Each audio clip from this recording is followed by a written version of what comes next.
Neurona. Estructura básica: cuerpo celular o soma, dendritas, axón, botones terminales. Ahora hablaremos sobre la estructura interna de la neurona. Se conforma por la membrana, el núcleo y el citoplasma y sus organelos, los cuales son las mitocondrias, el retículo endoplástico liso y rugoso, aparato de Golgi, lisosomas, citoesqueleto. El transporte axonal o transporte axoplásmico, incluso también conocido como flujo axoplásmico, es un proceso celular responsable del movimiento e interacción dentro de los distintos componentes interiores de la célula. Hablamos de lo que se trata como organelos, proteínas, lípidos ubicados dentro de la misma neurona.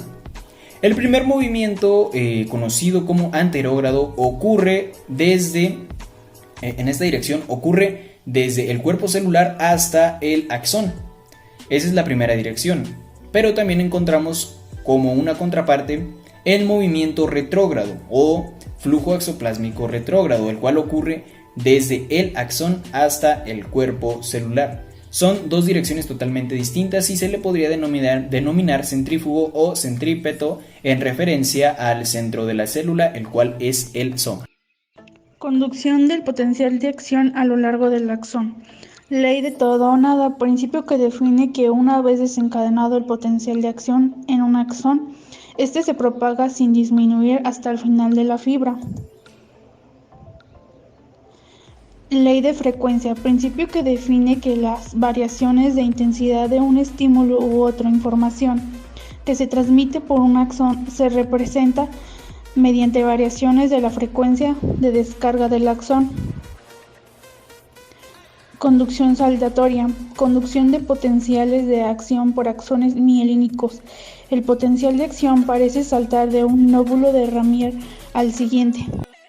Bien, en reposo, una neurona normal, una neurona típica, tiene un potencial de reposo, el cual se presenta a través de la membrana.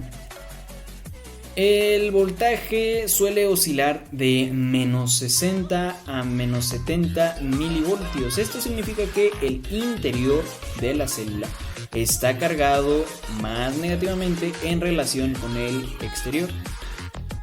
El proceso de la hiperpolarización es cuando el potencial de la membrana se vuelve más negativo en un punto particular en la membrana de la neurona, mientras que la despolarización es cuando el potencial de la membrana se vuelve menos negativo, o sea, más positivo. La despolarización e hiperpolarización ocurren cuando los canales iónicos a través de la membrana se abren o cierran, lo cual altera la capacidad de determinado tipo de iones para entrar o salir de la célula. Por ejemplo, la apertura de los canales que permiten el flujo de iones positivos hacia afuera de la célula puede causar la hiperpolarización.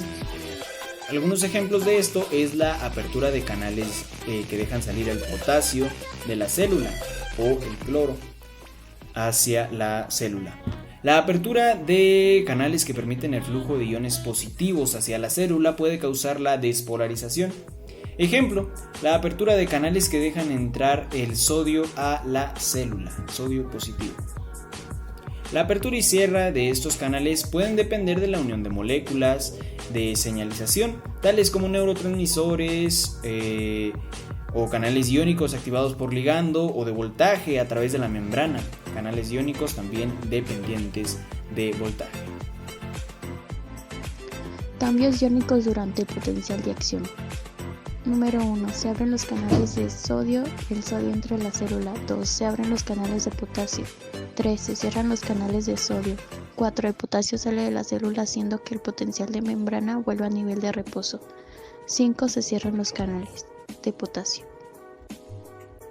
La sinapsis es la conexión entre los botones terminales de los extremos de las ramas del axón de una neurona a la que se le conoce como neurona presináptica y la membrana de otra o neurona postsináptica. La membrana presináptica se encuentra al final del botón terminal y se ubica frente a la membrana postsináptica. Esta se sitúa en la neurona que recibe el mensaje. Estas membranas se encuentran a través del espacio sináptico, que es una hendidura que varía de tamaño, pero por lo general es de 20 nanómetros de ancho, que contiene el líquido extracelular por el cual se difunde el neurotransmisor o sustancia transmisora. El potencial postsináptico son alteraciones en el potencial de membrana de una neurona postsináptica producidas por la liberación de neurotransmisor en la sinapsis, que pueden ser tanto despolarizantes como hiperpolarizantes. El carácter que determina el potencial postsináptico en una sinapsis está determinado por las características que los receptores postsinápticos, por el tipo específico del canal iónico que abren.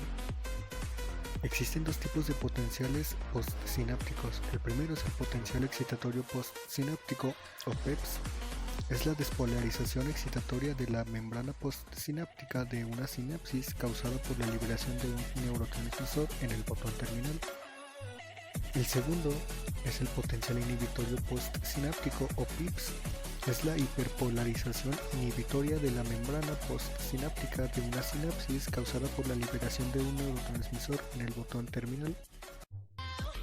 Existen 4 tipos de canales iónicos controlados por neurotransmisores en la membrana postsináptica. El primer canal es el sodio. Este es la principal fuente de potenciales excitatorios postsinápticos.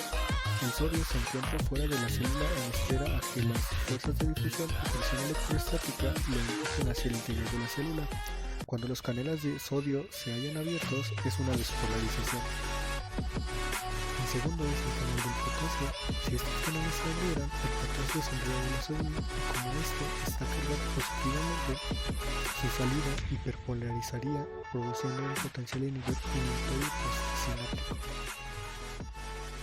El tercero es el canal de cloro, que se abre en lugar de o además de canales de potasio. El efecto de abrir canales de cloro depende del potencial de membrana de la neurona. Si la neurona se halla en potencial de reposo, no ocurrirá nada, pero si el potencial de membrana ya ha sido despolarizado por la actividad de sinapsis excitatorias, entonces la apertura de canales de cloro permitirá su entrada. Esta influencia de aniones llevará de nuevo a la célula a su estado normal de reposo.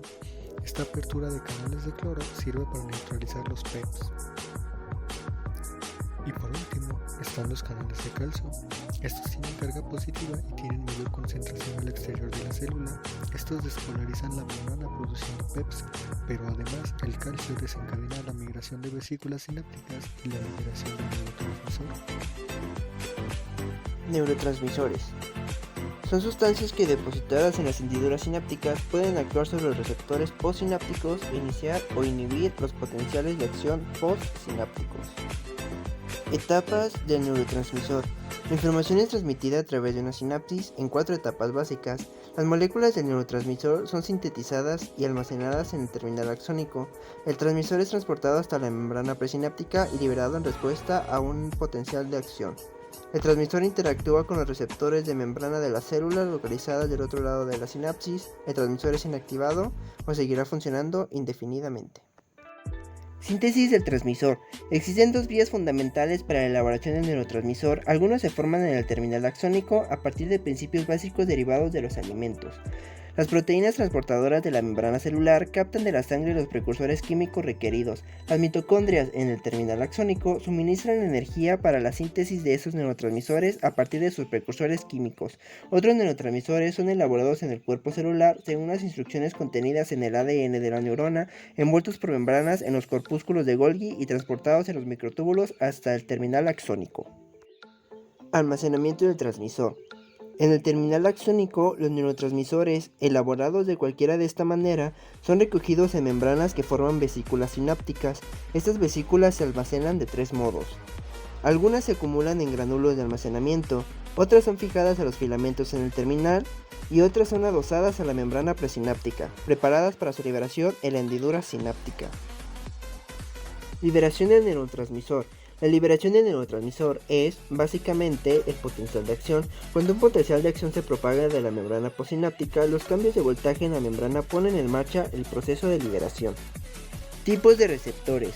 Existen dos tipos de receptores. Están los receptores ionotrópicos, que son aquellos receptores a través de los cuales pueden pasar los iones, y los receptores metabotrópicos, que al contrario de los receptores ionotrópicos, estos no tienen canales, por lo que usan un segundo mensajero que se encuentra dentro de la célula. ¿Y este ciclo cómo cierra? Pues hay una enzima que se encarga de ese proceso.